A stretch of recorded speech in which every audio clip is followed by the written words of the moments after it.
제가 오늘 이제 지휘하는 자를 위하여 이렇게 했는데 원래 제목은 이렇게 하고 싶었어요. 내 수금을 지휘하는 자를 위하여. 다시 따라서 해볼까요? 내 수금을 지휘하는 자를 위하여.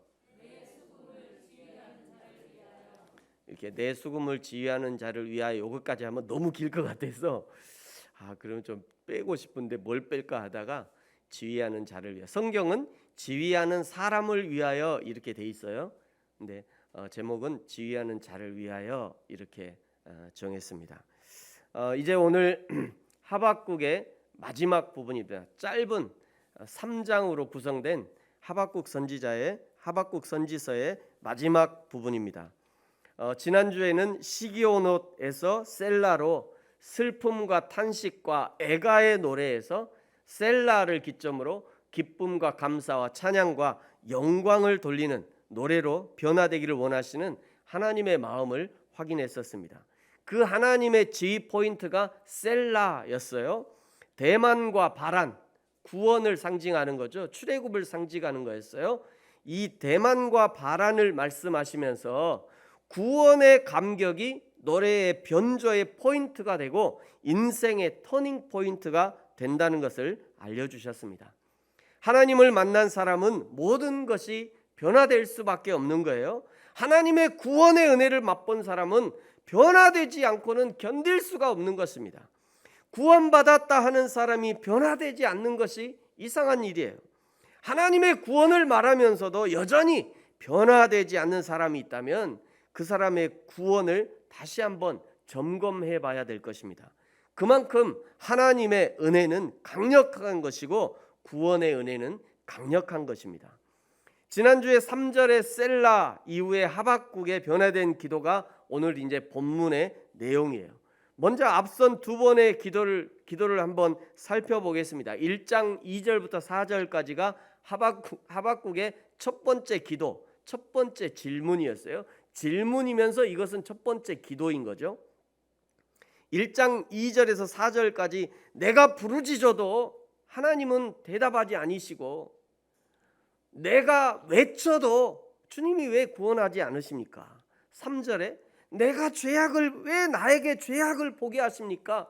겁탈과 강포가 내 앞에 있습니다. 4절 이러므로 하나님이 기도를 안 들어주셔서 율법이 해이해지고 정의가 시행되지 않고 악인이 의인을 에워싸고 정의가 굽게 되는 거 아닙니까?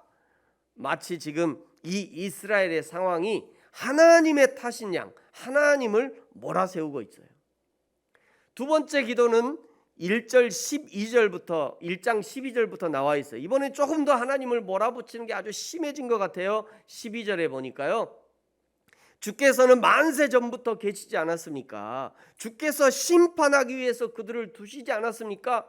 주께서 경계하기 위해서 그들을 세우셨습니다. 13절 주께서는 눈이 정결하십니다. 14절 주께서 어찌하여 사람을 바다에 고기 같게 하십니까? 하박국 선지자의 기도가 계속해서 하나님을 막 추궁하는 느낌이에요. 그 이후에 하나님의 긴 응답이 2장 전체에 나와 있었고요. 이제 3장에서 셀라 이후에 어떻게 변화되어지는지를 보여주는 것입니다. 이 변화는 구원 이후의 성도의 기도가 어떻게 변화되어야 하는지를 알려주는 중요한 포인트가 될 것입니다. 나와 우리의 기도가 어디에 포인트가 있어야 되는지, 무엇을 먼저 기도해야 되는지를 잘 알려주신다고 할 수 있어요. 5절에 보니까요, 역병이 그 앞에서 있고 불덩이가 그 발밑에서 나온다. 하나님의 임재와 심판의 권능, 생사화복이 하나님께 있음을 고백하는 거죠. 6절에 보세요. 그가 서신즉 땅이 진동하고 그가 보신즉 나라와 산과 작은 산이 무너진다. 7절 내가 본즉 구산의 장막이 환란을 당하고 미디안 땅의 휘장이 흔들린다. 하나님의 위엄과 하나님의 전지전능하심을 찬양하는 내용이라고 할 수 있죠. 그야말로 하나님을 찬양하는 기도의 내용인 것이죠. 하나님의 어떠하심을 있는 그대로 찬양하는 내용인 거예요. 예수님도 우리에게 기도를 시작할 때 먼저 이렇게 기도하라고 알려주셨죠. 우리 같이 한번 읽어볼까요? 주기도문 첫 부분이죠. 시작. 하늘에 계신 우리 아버지 이름이 거룩히 여김을 받으시오며. 그냥 기도만 하면 하나님의 이름이 거룩히 여김을 받는 것이 아닙니다. 성도가 삶에서 하나님의 이름을 거룩히 높여야 하는 거죠. 하나님의 이름을 팔아서 자기 이득을 챙기려 한다면 하나님의 이름에 똥칠을 하는 거예요. 하나님 믿는 것 때문에 내가 좀 손해보고, 하나님 믿는 것 때문에 내가 조금 수고를 조금 더 하고, 하나님을 예배하는 시간을 확보하기 위해서 다른 사람보다 좀 더 부지런히, 조금 더 성실하게, 조금 더 빠릿빠릿 움직이고, 그래서 이웃에게 칭찬을 받는 거죠. 모든 사람들이 하기 싫어하는 그 일, 나도 어려워요. 나도 하기 싫어요. 다른 사람이 하는 거 뭐 내가 하고 싶겠어요? 다른 사람이 하기 싫은 거 나도 하기 싫어.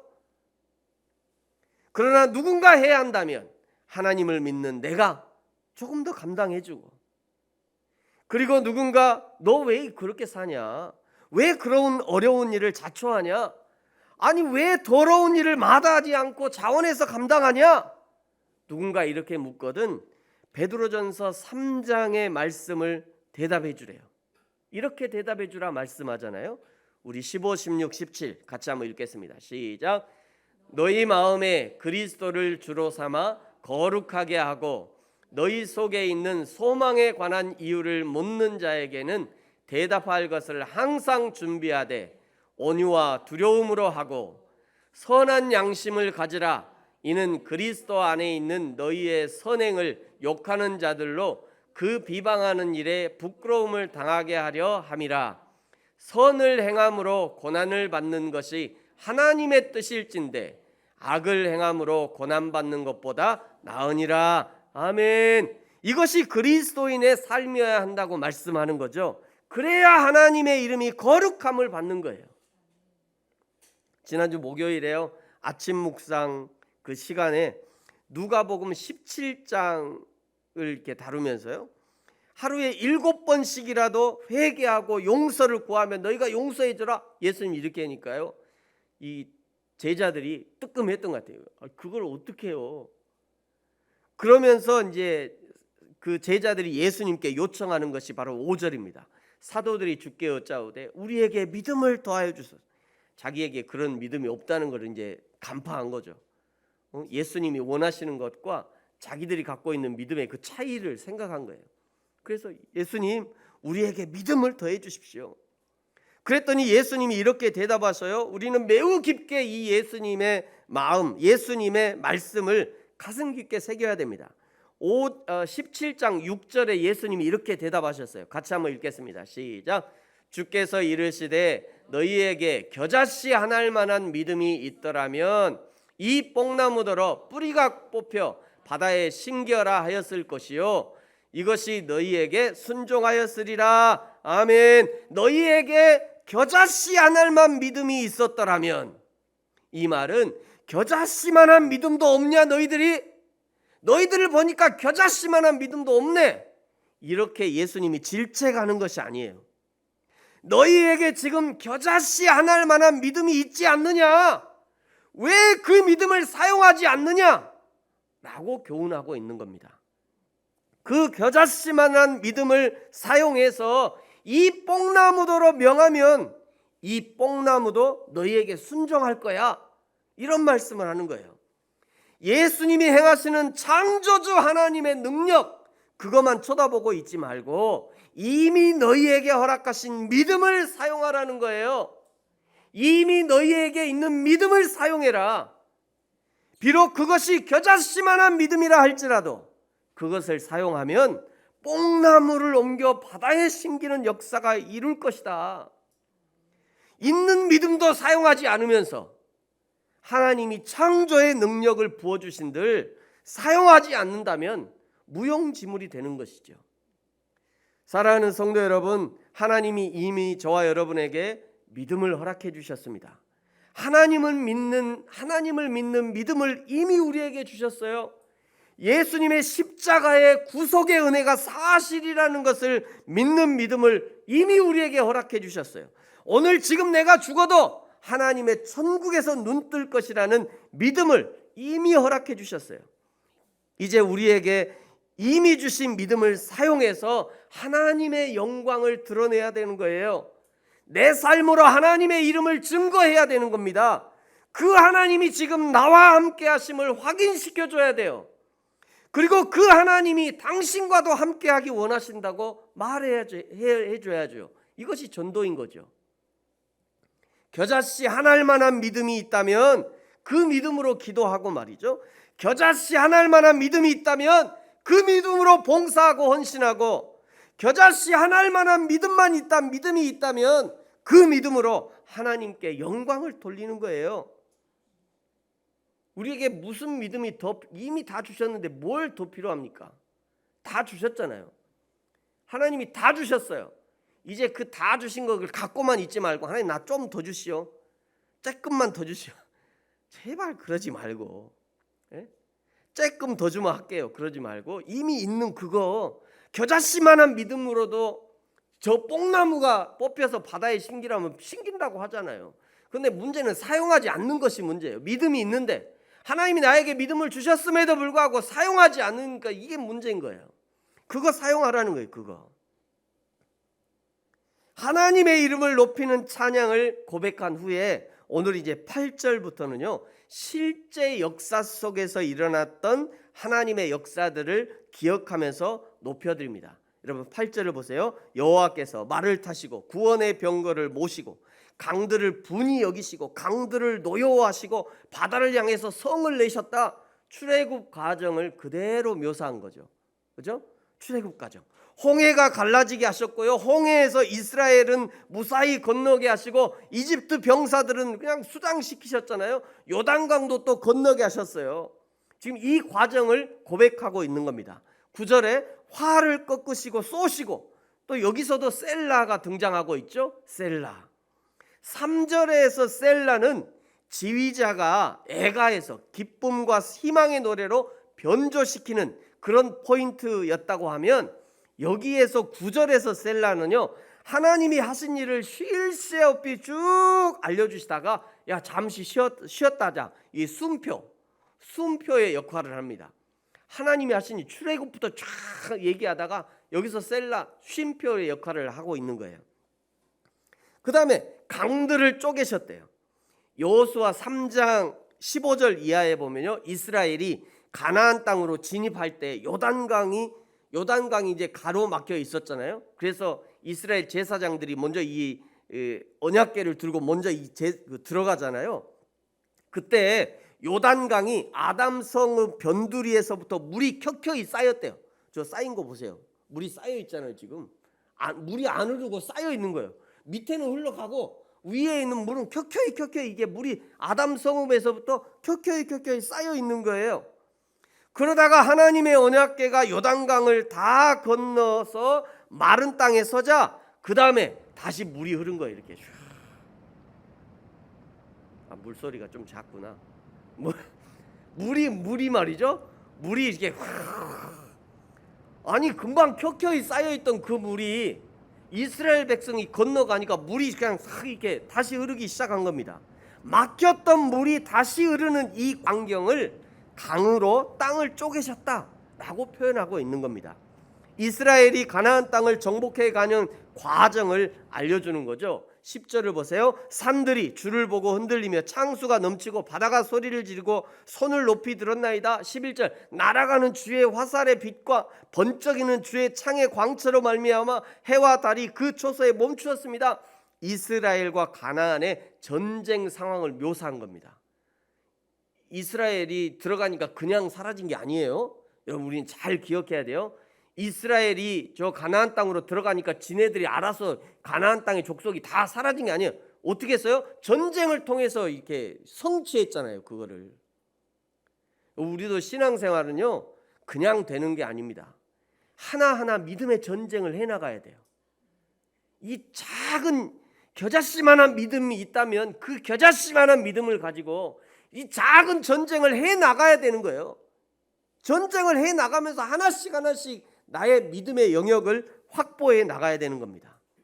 12절을 보세요. 주께서 노를 바라사 땅을 두르셨으며 분을 내사 여러 나라를 밟으셨나이다. 13절 주께서 주의 백성을 구원하시려고 기름 부음 받은 자를 구원하시려고 나오사 악인의 집에 머리를 치시며 그 기초를 바닥까지 드러내셨나이다. 셀라. 또 한숨 쉬래. 여기서 숨표. 그렇다고 가나안이 만만하게 물러간 것이 아니죠. 14절을 보세요. 그들이 회오리 바람처럼 이르러 나를 흩으려 하며 가만히 가난한 자 삼키기를 즐거워했대요. 가나안이 이렇게 발악을 해도 별 수 없습니다. 오직 주께서 그들의 전사의 머리를 그들의 창으로 찌르셨나이다. 주께서 말을 타시고 바다 곧 큰 물의 파도를 밟으셨나이다. 여기까지가 3절부터 시작된 이스라엘의 구원의 과정, 그리고 하나님이 이스라엘과 함께 약속하신 가나안을 점령하게 하신 그 모든 과정을 되짚어 본 것이에요. 되짚어 보면서 하나님을 찬양하고 있는 거죠. 여러분, 이렇게 되짚어 보는 것이 하나님의 은혜를 생각할 수 있는 좋은 기회가 되는 겁니다. 이런 찬양 있잖아요. 받은 복을 세어보아라. 받은 복을 세어보래요. 세어보지 않으면, 곰곰이 생각해 보지 않으면, 지금 오늘만 생각하고 마지 오늘 내 상황만 생각하면 별로 없어요. 감사할 것이. 근데 이전부터 행하셨던 그 하나님의 은혜를 하나하나 세어보면요, 깜짝 놀라게 되고, 오늘 야, 내가 이렇게 큰 복을 지금 살고 있구나. 야, 이런 복을 누리고 있구나. 그래서 우리에게는요, 이렇게 곰곰이 생각해보고 세어보는, 하나님의 은혜를 생각해보는 그런 시간들이 필요한 것입니다. 이렇게 출애굽의 모든 과정을 살펴보고 그 모든 과정에 하나님의 은혜가 있었다는 것, 그리고 앞으로 바벨론의 포로로 잡혀가고 거기서 70년을 지내게 될 것이고 그 이후에 해방이 되어서 돌아올 것이고 바벨론은 멸망하게 된다. 이 모든 하나님의 계획을 듣게 된 하박국이 깜짝 놀라요. 깜짝 놀랍니다. 그것이 16절이에요. 여러분, 우리 16절 같이 한번 읽어볼까요? 시작. 내가 내 창자가 흔들렸고 그 목소리로 말미암아 내 입술이 떨렸도다. 무리가 우리를 치러 올라오는 환난 날을 내가 기다림으로 썩이는 것이 내 뼈에 들어왔으며 내 몸은 내 처소에서 떨리는도다. 내가 들었으므로 내 창자가 흔들렸대요. 세상에 얼마나 놀랬으면, 내 창자가 흔들렸다. 내 목소리로 말미암아 내 입술이 떨렸대요. 무리가 우리를 치러 오는 그 환난 날을 내가 기다린대요. 그리고 썩이는 거 있잖아요. 썩이는 거. 이 썩이는 것이 내 뼈에 들어왔고 내 몸은 내 처소에서 떨렸대요. 이제 하나님의 모든 계획을 알게 되었으니 무리가 우리를 치러 올라오는 그 환난 날을 내가 기다린대요. 이제 그 환난을 기다리는 거예요. 이전에는 어땠어요? 하나님, 저 바벨론 제발 못 오게 해주세요. 하나님, 저 바벨론 때문에 우리가 힘들어요. 저 바벨론 제발 안 오게 해주세요. 물리쳐 주세요. 싹 좀 죽여주세요. 막 이렇게 기도했던 하박국이 이제 그 환난을 내가 기다린대요. 기다린답니다. 그러나 하나님의 모든 계획을 듣고 알고 난 후에는 오히려 바벨론을 기다리게 되는, 왜? 하나님의 뜻이니까. 그것이. 그렇다고 이것이 기쁜 일이 아닌 거예요. 기쁜 일을 기다리는 것이 아닙니다. 잘 되는 일을 기다리는 것이 아니에요. 그 환난 날을 기다리는 거예요. 그 환난 날을 기다리니까 썩이는 것이 내 뼈에 들어오고, 이거 얼마나 고통스럽겠어요. 앞으로 환난이 다가온다는 걸 알았으니까. 내 뼈에 썩이는 것이 내 뼈에 들어오고 내 몸은 내 처소에서 떨리는구나. 17절을 보세요. 내 뼈가 썩고 내 몸이 떨리는 그 고통 중에 부르는 노래가 오늘 이 17절, 18절, 19절이에요. 이 노래를 가지고 무화과 나무 잎이 마르고 팔짝팔짝 뛰면서 막 찬양하고 율동을, 그 노래가 이 노래거든요. 근데 앞뒤 전후를 살펴보면 이 노래가 팔짝팔짝 뛰면서 율동하면서 부를 만한 그런 노래가 아니라는 거예요. 이 노래가. 그죠? 이 하박국의 뼈가 썩는 그 가운데, 내 몸이 녹아지는 그 고통 가운데 부르는 노래가 이 무화과 잎이 이 노래라는 거예요. 자, 여러분 17절 18절 우리 같이 한번 읽어. 오늘 좀 읽는 게 많네요. 17절 18절 같이 한번 읽어볼까요? 시작. 비록 무화과 나무가 무성하지 못하며 포도나무에 열매가 없으며 감람나무에 소출이 없으며 밭에 먹을 것이 없으며 우리의 양이 없으며 외양간에 소가 없을지라도 나는 여호와로 말미암아 즐거워하며 나의 구원의 하나님으로 말미암아 기뻐하리로다. 아멘. 나는 이스라엘이라고 하는 이 무화과 나무가 무성하기 원해요. 풍성하기 원한단 말이에요. 나는 이스라엘이라고 하는 이 포도나무가 풍성한 열매를 맺어서 맛있는 포도 열매로 또 맛있는 포도주로 하나님께 제사 드릴 때 쓰이고요, 하나님께 영광 드리기를 원해요. 나는 우리의 양과 외양간의 송아지가 많이 있어서 그걸 가지고 하나님께 번제도 드리고 하나님께 예물도 드리고 하나님께 헌신도 하고 이렇게 하면 좋겠어요. 그런데 내 뜻과는 반대로 무화과 나무는 무성하지 못하고 포도 열매도 없고 외양간에 양도 없고 송아지도 없고 없으며 없을지라도, 그럼에도 불구하고 나는 이제 하나님의 뜻을 알았으니 그 여호와 하나님으로 인하여 나는 기뻐하고 즐거워하겠다. 이것이 하박국 선지자의 각오와 결단인 거예요. 여러분, 이런 결단이 되어 있으니까 이제 이렇게 노래할 수 있는 거예요. 19절입니다. 이 까만 부분만 같이 읽겠습니다. 시작. 주 여호와는 나의 힘이시라. 나의 발을 사슴과 같게 하사 나를 나의 높은 곳으로 다니게 하시리로다. 아멘. 그저 어린 사슴이 팔짝팔짝 뛰면서 말이죠. 팔짝팔짝 사슴이 이렇게 뛰잖아요. 그 팔짝팔짝 뛰면서 즐거워하고 풀밭에서 풀을 뜯는 그런 모습이 아니라 그 여호와 하나님이 나를 나의 높은 곳에 다니게 하신다는 거예요. 나의 높은 곳에. 여러분, 여기 나의 높은 곳, 영어로 high place 이렇게 번역했는데, 여기 나의 높은 곳이 무엇이냐? 지금까지 내가 상상하지도 못했던 하나님에 관한 지식의 높은 곳을 말하는 것입니다. 지금까지 도무지 이해할 수 없었던 하나님의 계획에 대한 높은 것을 말하는 거예요. 지금까지 한 번도 생각하지 못했던 하나님의 놀라운 계획을 이제 들었으니 이제는 하나님과 함께 하나님의 마음을 공유하게 되었다. 이런 의미인 것이에요. 이사야 55장에 보니까요, 하나님의 뜻, 하나님의 생각, 하나님의 길은 인간의 그것과 다르다고 확실하게 알려주셔요. 8절 9절 이는 내 생각이 너희의 생각과 다르며 내 길 하나님의 길은 인간의 길과 다름이라.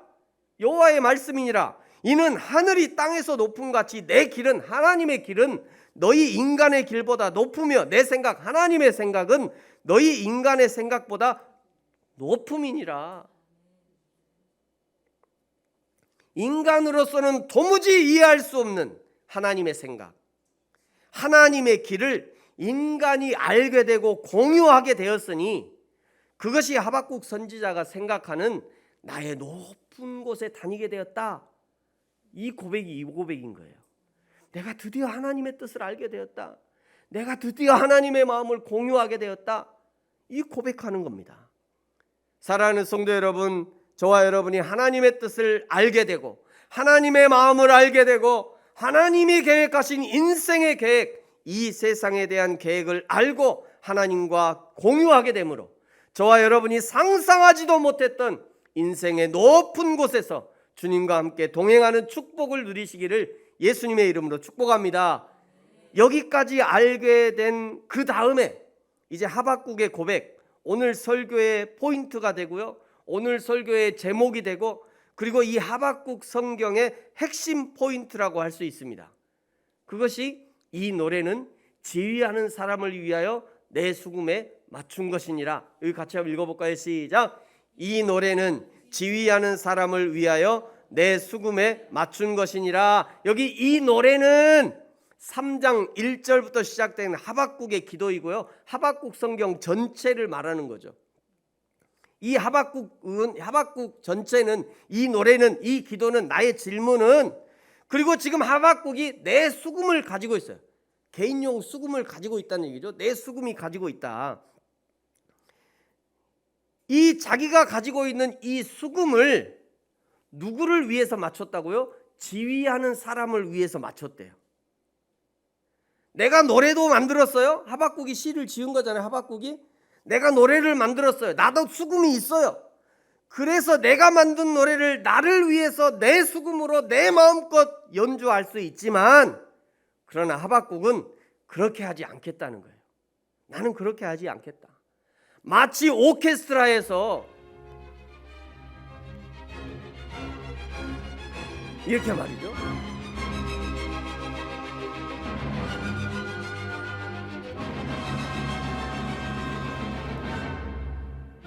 이 오케스트라에서 바이올린, 첼로, 플룻, 금관악기, 목관악기, 현악기, 수십 종의 악기가 있지만 그 모든 오케스트라 단원이 오직 한 사람, 저 지휘자 카라얀의 지휘에서 맞춰서 음을 내고 있잖아요. 얼마나 아름답습니까?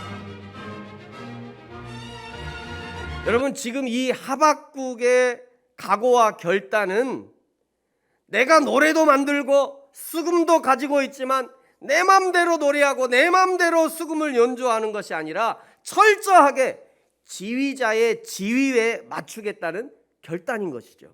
여러분, 이 지휘자가 누구입니까?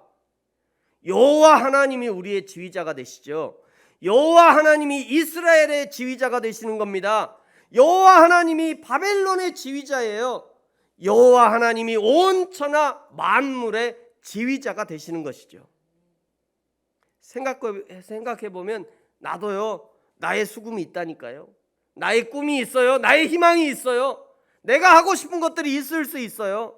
나에게도 내가 지은 시가 있어요. 나의 계획이 있다니까요. 대학 가고요, 좋은 성적 받아서 취직하고 결혼하고 성공하고 다 나의 계획이 있어요. 그러나 수금이 가장 아름다운 소리를 내기 위해서 지휘자의 이 지휘에 맞춰서 소리를 내야 되는 것처럼, 노래가 가장 아름다운 노래가 될 수 있는 것도 지휘자의 지휘에 맞춰서 노래를 불러야 하는 것처럼, 시기오롯이라고 하는 슬프고 비참한 감정으로 노래를 시작했다 할지라도 지휘자가 셀라, 올림을 지휘하면 정확한 타이밍에 모든 악기들이 한음을 울려야 하는 것처럼, 노래하는 자도 당연히 한음을 올려서 노래해야 되는 것처럼, 그것이 가장 아름다운 노래가 될 것이고 그야말로 가장 아름다운 인생이 되는 것입니다. 내 인생에 기막힌 꿈과 희망이 있어요. 내 인생에 기막힌 계획들이 있다 할지라도 그 꿈과 희망이, 그 계획이 지휘자 되시는 하나님의 손에 올려져서 하나님의 지휘를 받고 하나님의 지도를 받을 때 드디어 내 인생의 높은 곳에 설 수 있게 된다는 것이죠.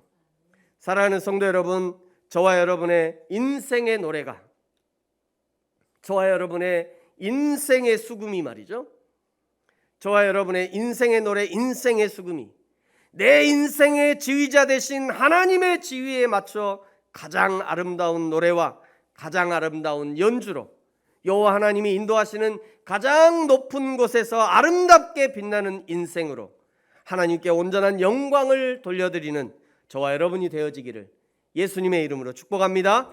기도하겠습니다.